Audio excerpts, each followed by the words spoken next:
Hello, this is Chef John from foodwishes.com with hot and sour soup.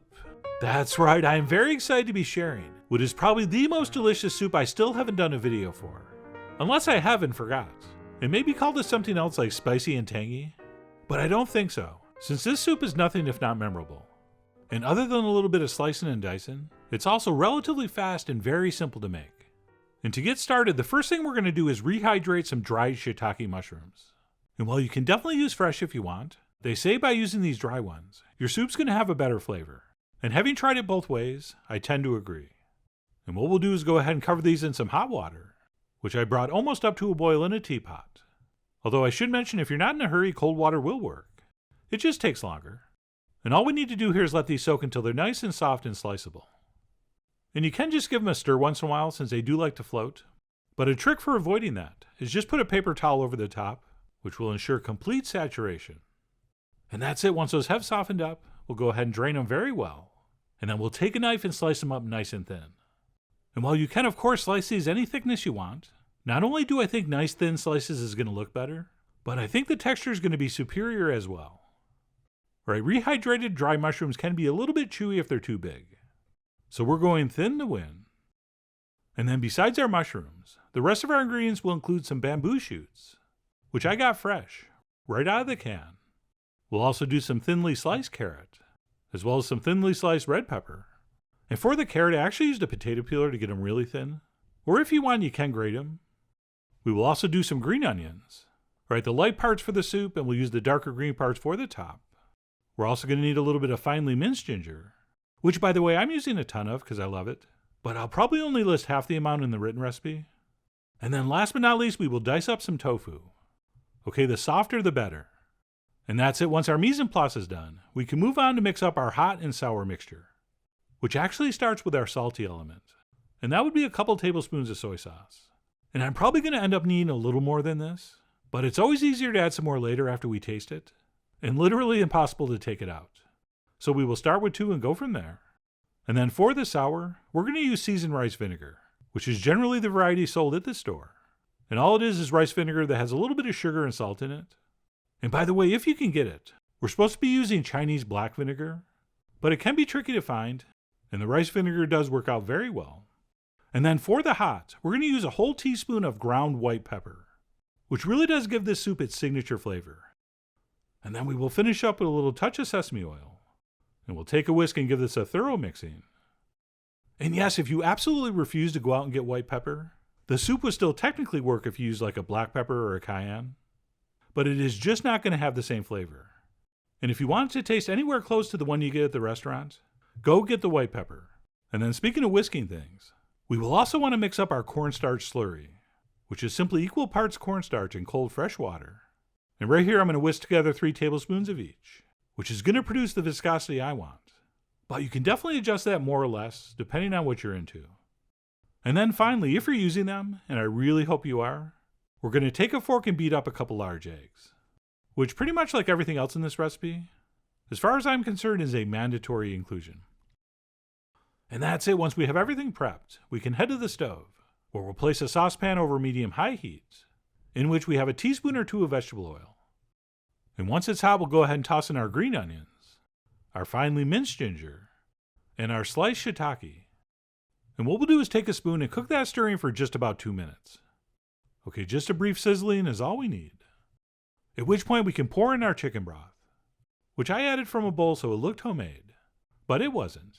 And yes, if you did want to make this vegan, instead of the chicken broth, you could just use a vegetable or mushroom stock. Although then you couldn't use the eggs, so never mind. And what we'll do is give that a stir, and then wait for it to come up to a simmer, at which point we'll lower our heat to medium, and we will let this simmer for 5 minutes. And then what we'll do once this is simmered for 5 minutes is go ahead and transfer in our carrots and peppers, as well as our bamboo shoots, and our tofu, followed by our hot and sour mixture.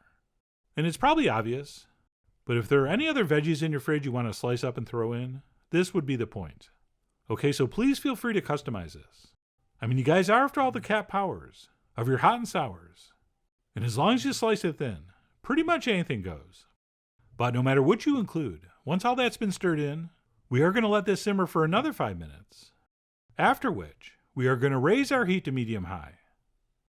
And the reason for that is that we want this mixture to be pretty much boiling when we stir in our eggs, which just happens to be the next step. And once we have turned up our heat, and it's bubbling enthusiastically like this, we will start stirring with a spoon. Right, not too slow and not too fast. And then while we're stirring, we will pour our eggs in a steady stream. And again, not too slow, not too fast. And by introducing the eggs in this manner, we're going to get what I think are the perfect size pieces of egg. And if you're thinking that does not look too good, well, don't worry. It gets much worse. But then somehow, as if by magic, by the time this ends up in your bowl, somehow, some way it looks beautiful, as you will see. And basically, once all the eggs have been poured in, we will wait for that to come back to the boil, giving it a stir or two while it does. And as soon as that does come back to the boil, we will reduce our heat to medium, and we will stir in our cornstarch. And for that, we really don't have to worry about too fast or too slow. Right, just stir it in while you pour. And as you might know, when you use cornstarch, it's going to thicken things up very quickly. Right, basically as soon as this comes back to the simmer, it's going to be as thick as it's going to get. Which hopefully is not too thin or not too thick. Okay, we definitely want some body to this, but I don't think we want it super thick. Right, I've had versions of this that were like borderline pudding. And nothing should be borderline pudding. And that's it. To finish up, we'll go ahead and give this a taste. And as predicted, I thought mine needed just a touch more soy. So I stirred some in, and then gave it one last taste to double check. Right, basically this is the culinary equivalent of measure twice, cut once, as the carpenters like to say.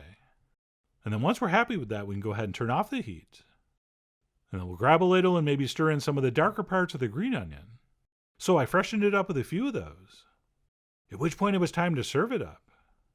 And one thing that scientists have never been able to explain, besides why does it look so much better in the bowl than in the pot, is why it tastes so much better if you use a Chinese soup spoon versus a regular spoon. Right, that sounds like a joke, but it's not. Do yourself a favor and find some of those Chinese soup spoons, also known as wonton spoons, I believe. But anyway, we'll go ahead and ladle that up, and maybe do one more pinch of green onions over the top. And that, my friends, is, without a doubt, truly one of the world's greatest soups. Yes, it's hot, yes, it's sour, but it is so, so much more. And I've never been a big fan of the expression exploding with flavor, but here it is actually pretty appropriate, since that is sort of what's happening.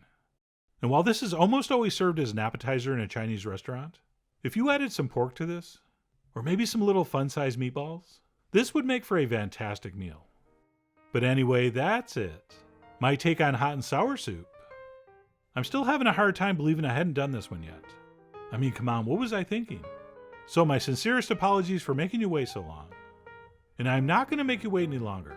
So I will quickly finish up by saying, I really do hope you give this a try soon. So please follow the links below for the ingredient amounts, a printable written recipe, and much more info as usual. And as always, enjoy.